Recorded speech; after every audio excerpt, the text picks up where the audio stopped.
الحمد لله رب العالمين ملء السماوات وملء الأرض وملء ما شئت من شيء بعد، والصلاة والسلام على محمد طب القلوب ودوائها وعافية الأبدان وشفائها ونور الأبصار وضيائها وعلى آله وصحبه وسلم.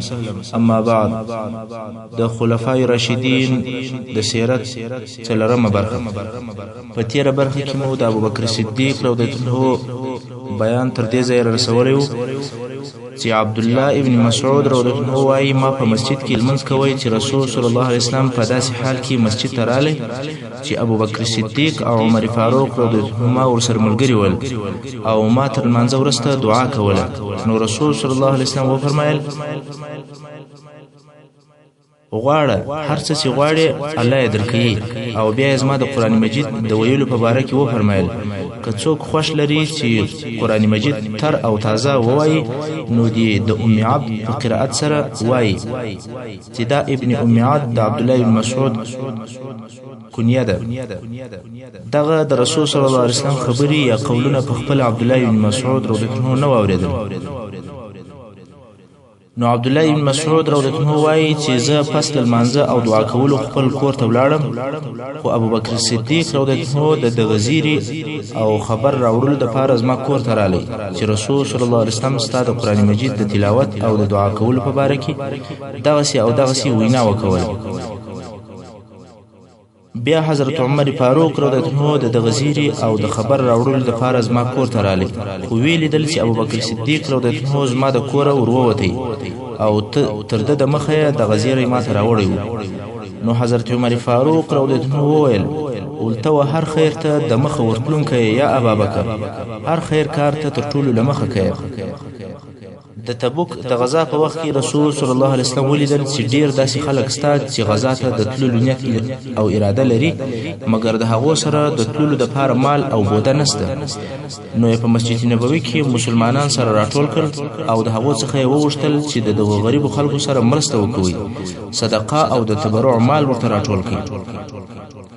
ابوبکر صدیق رضی الله عنه هم د مسجد څخه ووتی چې یو شی راوړي.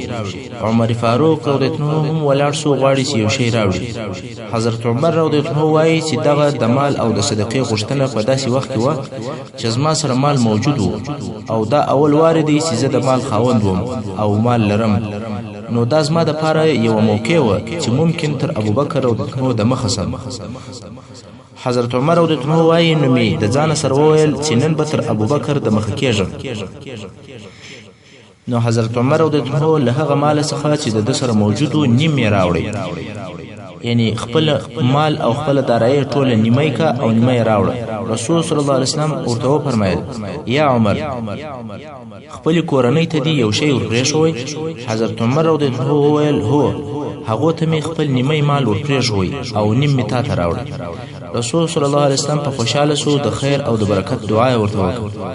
پس له لږه وخته څخه ابوبکر صدیق رضی الله عنه رالی او خپل ټول مال هر څه چې یې درلودل هغه یې راوړل او رسول صلی الله علیه وسلم ته یې کښېښول. رسول صلی الله علیه وسلم ورته وفرمایل یا ابابکر خپلې کورنۍ ته دې شی پرېښوی؟ ابوبکر صدیق رضی الله عنه وویل هغو ته مې الله او رسول الله صلی الله علیه وسلم پرېښول. سبحان الله، دا د صدیق صدق او اخلاص دی، ایمان او یقین و چې رزق د الله جل جلاله د طرفه دی او واقعي توکل هم پر هغه الله و نه پر مال باندې. رسول صلی الله علیه وسلم د خیر او د برکت دعا ورته وکړه. عمر فاروق رضی الله عنه ولیدل چې په دې وخت کې چې د نیت او اراده هم د دې کړې وه چې تر ابوبکر به د مخه کېږي، خو بیا هم نشو د مخه. نو ویې لیدل چې نسم د مخه کېدلی. نو ابوبکر ته وویل والله هیڅ وخت تر تا نسم د مخه کېدلی. دا هغه د خیر په کارو کې تنافس، مسابقه او مقابله وه.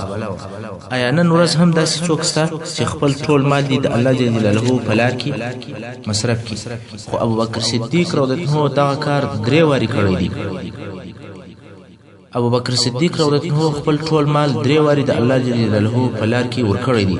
یو وارې د اسلام په شروع کې د ضعیفه مسلمانانو د رانیولو او د آزادولو دپاره، دویم وارې د هجرت په وخت کې، او دریم وارې د تبوک د غزا په ورځ باندې د غریبو مسلمانانو د مجهز کولو دپاره. د ابوبکر صدیق رضی الله عنه تقوا د ابوبکر صدیق رضی الله عنه د عادت کبه یو چا خواړه یا د خورلو شی ورته راوړي د هغه شی په باره کې به د هغه شی د راوړونکو څخه پوښتنه کوله چې دغه خواړه یا د هغه قیامت په کومه لار پیدا کړی دی یو ورځ د ابوبکر صدیق رضی الله عنه خادم خواړه ورته راوړل مګر په دغه ورځ یې بیل دې څخه پوښتنه ځین وکړي چې د خواړه د کومه ځای راوړي دي د هغه خوړو څخه یو څو خوړل یا یو ګولای وکول خادم یو ته وویل چې نن دې د خوړو د مصدر پوښتنه نه وکوله ابوبکر صدیق رضی الله عنه وویل شه اوس راته ووایه چې دغه خواړه د کومه ځای سره راوړل خادم وویل د مخه تر اسلامه ما د یو چا د پاره د کوډو او د جادو کار کړی د په هغه وخت کې ماته مزدوري نه ورکړي خو دغه اوس یې ماته هغه مزدوري راکړه او هغه شکرانه یې راکړه دا د هغه کوډو شکرانه ده چې ماته ته خواړه پراوړل ابوبکر صدیق رضی الله عنه وویل ولته غواړي چې ما هلاکې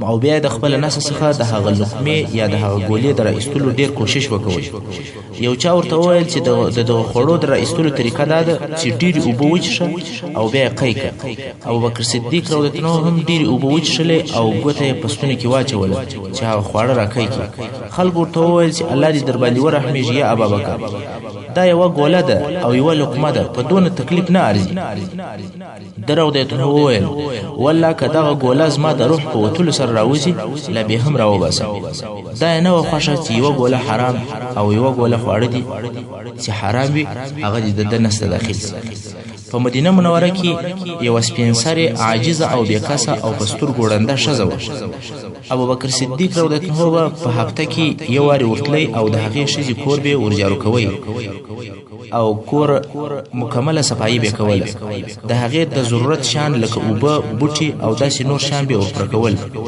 حضرت عمر فاروق رضی الله عنه هم په ورسته کې د دغه ضعیفه او بیکاسه شزي په حال خبر شو نو ته هم دا اراده وکوله چې د دغه شزي خدمت پر غاړه واخلي خو هر وخت چې به هلته ورلی و به لیدل چې د ښځې کور پاک او جارو سوی دی انبار یې غورځول سوی دی د ښځې ضروریات ورته راوړل سوي دي د ښځې چې پوښتنه وکوله چې ستا کار او خدمت څوک درکوي ښځې به وویل چې یو سړی راځي او زه نه پیژنم هغه زما خدمت ټول کوي یو ورځ حضرت عمر فاروق رضی الله عنه ورته پټ شو چې دغه نفر څوک دی چې دلته راځي حضرت عمر رضی الله عنه وایي ومې لیدل چې ابوبکر صدیق رضی الله عنه رالی د کور دروازه یې وټکوله او د ښځې کور یې ورپاکی کچره او انبار یې د باندې وغورځوئ د ښځې ضروریات لکه اوبه او بوټي دا یې ورته راوړل او دی بیا ولاړ اوس نو تاسې ووایاست چې په موږ او تاسې کې داسې څوک شته چې د خپل مور او پلار دې داسې خدمت وکړي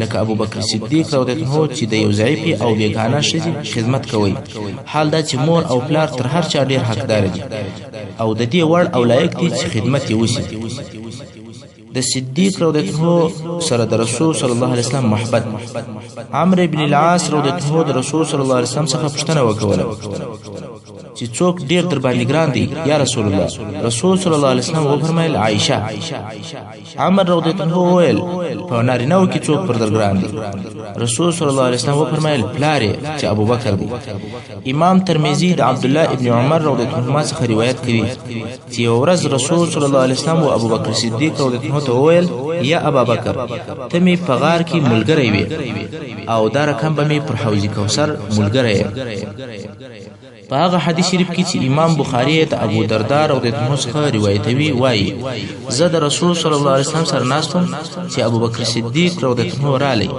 پس له سلامه رسول صلی الله علیه وسلم ته وویل زما او د عمر رضی الله عنه په مابین کې بحث او نقاش وو خو زما تر خوله یو داسې خبره ورووتله چې ما باید هغه خبره نه وای ورته کړې او بیا زه پر هغه خپل خبره باندې پښیمانه شوم او د ده څخه مې بخښنه وغوښتله خو ده ما ته عفو نه کوله تر څو چې زه دایم تا ته راغلم رسول صلی الله علیه وسلم درې وارې ورته وویل الله دې عفو درته وکړي یا ابابکر خو هلته بیا حضرت عمر رضی الله عنه پر هغه خپل عمل باندې پښیمانه شوی و چې ما ولې عفو نه ورته ورکول نو د ابوبکر صدیق رضی الله عنه کور ته پسې ورلی هغه په کور کې نه او بیا رسول صلی الله علیه وسلم ته راغی رسول صلی الله علیه وسلم چې حضرت عمر رضی الله عنه ولیدی د ډیره قهره او د ډیره غضب څخه د رسول صلی الله علیه وسلم مبارک مخ سور واوښتی. کله چې ابوبکر صدیق رضی الله عنه د رسول صلی الله علیه وسلم دغه ډیر قهر ولیدی پر زنګنو کښېنستی او د رسول صلی الله علیه وسلم څخه پر حضرت عمر رضی الله عنه لطف او مهرباني غوښتله او دوه واره وویل والله یا رسول الله ز ظالم وم، والله یا رسول الله ز ظالم وم. رسول صلی الله علیه وسلم او حضرت عمر رضی الله عنه وویل ویحک یا عمر، ستا او د ابوبکر سرڅه، ستا او د ابوبکر سرڅه. او بیا دوه واره وفرمایل الله ز تاسو ته راولېږلم او تاسو به راته ویل چې کذبته، زما تکذیب به مو کوئ، او ابوبکر صدیق رضی الله عنه به ویل چې صدقته، زما تصدیق به کوئ، او زما کومک به په خپل ځان او په خپل کورنۍ او خپل مال سره کوئ. آیا تاسو ماته د زما ملګری را پرېږدئ او راځئ؟ نو تر دغه ورځې وروسته بیا هیڅ کله ابوبکر صدیق رضی الله عنه د مسلمانانو د طرفه نه دی ازار شوی. یو ورځ د رسول صلی الله علیه وسلم او حضرت عایشه رضی الله عنها په مابین کې کورنۍ اختلاف پیښ شو. نو رسول صلی الله علیه وسلم ورته وویل زما او ستا په مابین کې باید بل څوک فیصله وکړي. غواړې چې د فیصلې دپاره ابو عبیده رضی الله عنه ته رجوع وکړو؟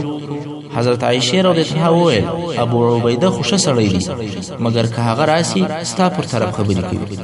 رسول صلی الله علیه وسلم وفرمایل ستا پلار ته رجوع وکړو؟ حضرت عایشه رضی الله عنها وویل هو. رسول صلی الله علیه وسلم ابوبکر صدیق رضی الله عنه راوغوښتی.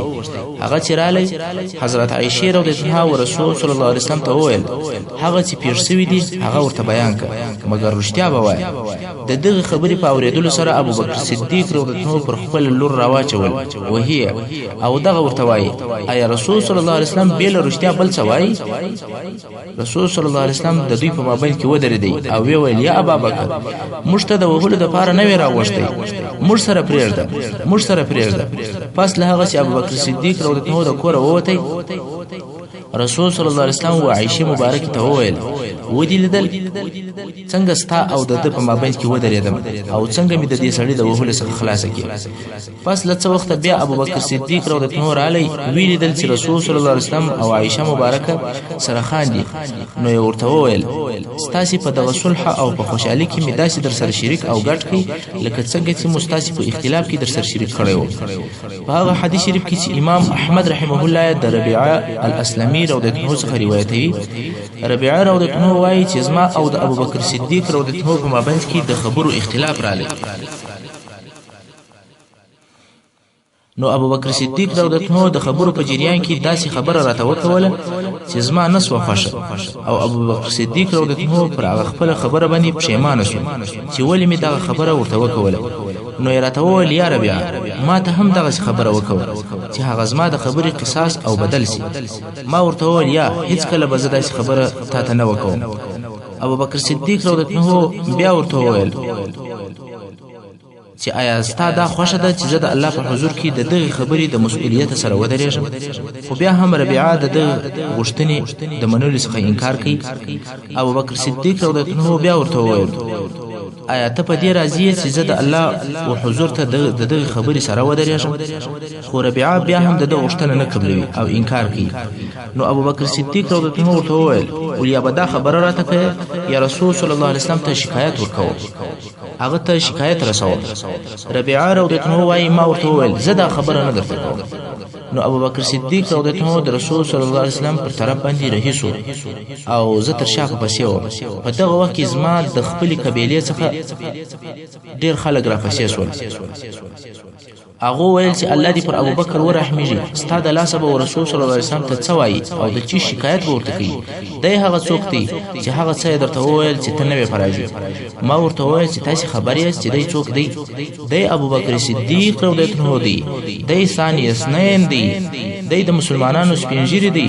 پام کوئ چې اوس تر شا ونه ګوري، کې تر شا وکتل او تاسې یې ولیدلاست چې د ده پر ضد باندې زما کومک او طرفداري کوي، په قهر کېږي او بیا رسول صلی الله علیه وسلم ته ورځي.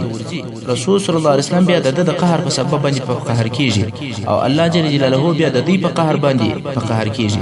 په دې وخت کې به ربیعه هلاک سي. ربیعه وایي چې قوم راته وویل چې ته اوس موږ په چیش امر کوې، یعنې موږ ستا دپاره څه کولی شو؟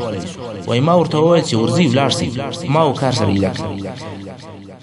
د ربيعه قوم هم روان سو او د پریشوي د رهیسو. ربيعه وایي چې ابوبکر صدیق رضی الله عنه د رسول صلی الله علیه وسلم پر طرف رهیدي او زه یوازې تر شا په پسې یم. وای ابوبکر صدیق رضی الله عنه او رسول صلی الله علیه وسلم ته ورغلی او واقعیا هغه څه ورته بیان کړ څنګه چې پیښه شوې وه. ربيعه وایي چې رسول صلی الله علیه وسلم ما ته وکتل او وی ویل یا ربيعه ستا او د صدیق په مابین کې څه پیښه ده؟ ما ورته ویل هو یا رسول الله قصه دغسې وه لکه داسې درته وویل. خو په خبرو کې د ماته یو جمله وویله چې هغه زما نه سوه خوښه او بیا ده راته وویل چې ما ته هم دغسې خبره وکوه چې دا به ازما د خبرې بدل او قصاص وي. خو ما هغه خبره نه ورته وکول. رسول صلی الله علیه وسلم وفرمایل هو هغه خبره مه ورته کوه مګر ورته ووایه الله دې عفو او بخښنه درته وکړي یا ابابکر. نو ما هم ابوبکر صدیق رضی الله عنه ته دغه جمله وویله چې الله دې مغفرت او بخښنه درته وکړي یا ابابکر. نو ابوبکر صدیق رضی الله عنه مخ واړوي او د ځانه سره یې ژړل. د ابوبکر صدیق رضی الله عنه عظمت او لوی شان د ابوبکر صدیق رضی الله عنه عادي او بسيط ژوند د عظمت مهم ټکی او مهم عنصر د مخه تر دې چې ابوبکر صدیق رضی الله عنه د رسول صلی الله علیه وسلم خلیفہ وټاکل شي د عادت و چې د هغه کلی د خلکو چې د هلته استوګنه کوله عجیب او غریب خدمت به کوي. هلته د په گاونډیانو یا په همسایګانو کې ځینې سپینسري گاونډیان ښځې وي هغه چې مړونه یې مړه سوي ول یا په فی سبیل الله جهاد کې شهیدان سوي ول. دا رقم هلته د په شاوخوا کورو کې ځینې یتیمان هلکان یا ماشومان ول چې پلرونه یې نه درلودل. نو ابوبکر صدیق رضی الله عنه به په دغو کورنیو باندې ګرځېدی. د چا به یې میږې ورلوشلې د چا به یې بزې ورلوشلې د ځینو به یې ډوډۍ ورپخوله او ځینو ته به یې اوبه راوړلې. کله چې بیا ابوبکر صدیق رضی الله عنه د رسول صلی الله علیه وسلم خلیفہ وټاکل شو د ده رضی الله عنه تر غوږه پورې د هغو سپینسرو ښځو د طرفه چې ده به د هغوی خدمت کوي د حسرت او د ناامیدۍ اواز ور ورسېدی چې هغو به ویل تر نن ورځې وروسته به موږ د دغه صالح سړي د خدمت څخه محرومه سو. او یا په بل عبارت دوی به داسې ویل چې تر نن ورځې وروسته به دغه صالح سړی زموږ د خدمت لپاره وخت نه کي پیدا. مګر ابوبکر صدیق رضی الله عنه د دوی د ګمان څخه مخالف کار وکوي. هغه داسې پس له هغه چې ابوبکر صدیق رضی الله عنه د رسول صلی الله علیه وسلم خلیفہ وټاکل شو بیا هم یو ورځ د دغو کورو څخه د یو کور دروازه ور وټکوله. یو کښنه نجلۍ د کور و دروازې ته په تلوار ورله. دروازه یې لا نه وه خلاصه کړې چې نارې یې کړې مور یا مور دا زموږ د میږو لوشونکی رالی.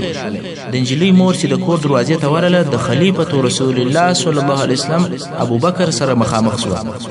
ښځې خپلې لور ته مخ ور واړوي او په شرم او په خجالت سره یې ورته وویل ویحکې افسوس دی تا لره ولې داسې نه وایه چې خلیفة رسول الله په دروازه کې ولاړ دی. ابوبکر صدیق رضی الله عنه کښته وکتل او د ځانه سره یې په کښته اواز باندې یو څه وویل چې نه اورېدل کېدی. ښایي داسې یې ویلي وي چې نجلۍ پرېږده دې په داسې صفت سره یاد کړم چې الله ته هغه کار تر ټولو کارو خوښ دی. نو د میږو لوشونکی ور دمخه سو چې هغه وظیفه ادا کړي چې د الله د رضا دپاره پر خپل ځان لازمه کړې وه. هو ابوبکر صدیق رضی الله عنه تر خلافت د مخه او د خلافت په وختو کې د سپینسرانو د میږو لوشونکی و او د یتیمانو د اوړو اخښونکی و او د ډوډۍ پخوونکی و. دغه عادي او بسيط ژوند ته تاسې وګورئ. دغه د رحمت او د مهربانۍ ژوند ته وګورئ. ابوبکر صدیق رضی الله عنه که څه هم خلیفة رسول الله صلی الله علیه وسلم و خو بیا هم خپل ژوند د نورو د خدمت کولو دپاره د ګاونډیانو او د همسایګانو د حقوقو د ادا کولو دپاره قرباني کړی و. تاسې ووایاست که فرضاً ابوبکر صدیق رضی الله عنه د دغو خویو او اخلاقو سره نن ورځ دغه زموږ په اوسني عصر کې د یو دولت رئیس او باچا سي آیا دغه د خدمت کولو طریقې یا ساده او بسيط ژوند به تغییر وکړي؟ هیڅ کله نه. هو دا صحیح ده چې میږي به نه لوشي د سپینسرو او عاجزو ښځو کورونه به نه ورجارو کوي په خپل لاس به د یتیمانو ډوډۍ نه پخوي. مګر دغه خدمتونه چې کم د په خپل وخت کول دا به په یو بله طریقه سره ورپوره کوي او د غریبو او د عاجزو خلکو خدمتونه به په نورو طریقو سره ورپوره کوي. رسول صلی الله علیه وسلم هم د در او د رحمت او د مهرباني حق هغه وخت ور ادا کړ چې د در او د په باره کې و فرمایل ارحم امتی بامتی ابو بکر، یعنی زما په امت کې هغه څوک چې تر هر چا زما په امت مهربان دي هغه ابو بکر صدیق رضی الله عنه دی. ابو بکر صدیق رضی الله ډیر عابد انسان و چې د عبادت په داسې طریقه سره و چې ابو بکر صدیق رضی الله عنه په خپل ټول سلوک او خپل ټول مشاعرو کې رباني و. د الله عبادت یې داسې کوي لکه دی رضی الله عنه چې خپل رب ویني. د حضرت ابو بکر صدیق رضی الله عنه تر وفات وروسته حضرت عمر فاروق رضی الله عنه د زوجي اسماء بنت عمیس رضی الله عنها ته ورغلی او پوښتنه ځین وکوله چې ابو بکر صدیق رضی الله عنه چې به د خپل ځان سره یوازې د خپل رب عبادت کوي نو څنګه عبادت وکوي؟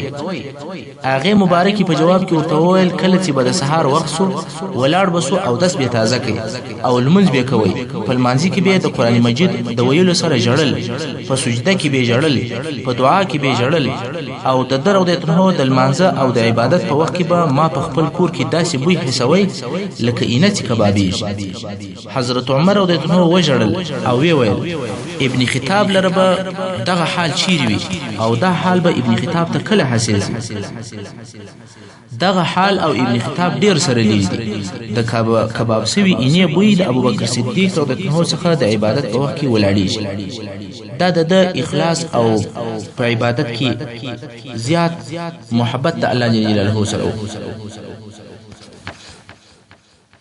محترم اوریدونکو، څنګه چې وخت پای ته رسیږي زموږ پاته برخه د سیرة الخلفاء و پراتونکو حصو کې واوري. وصلی الله تعالی علی خیر خلقه محمد و آله و اصحابه و اهل بیته اجمعین.